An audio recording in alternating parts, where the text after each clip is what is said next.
Видете вака, значи ние решивме оваа година да настапиме со едно одбележување на Светскиот ден на уметноста, тоа е 15 април, затоа што нашата професорка по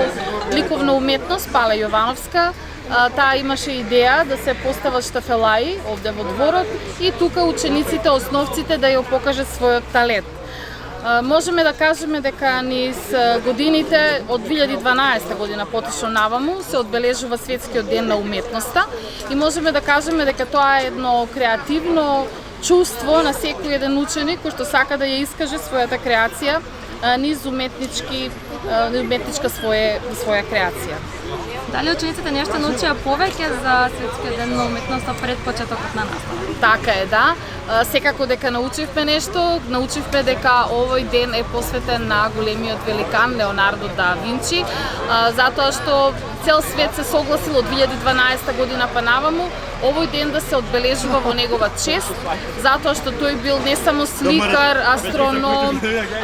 бил еден од учесниците кои што работеле и на математика, и на филозофија, на многу други науки, значи бил еден сестрен човек и затоа во негова чест денес се одбележува овој Светски ден на уметност.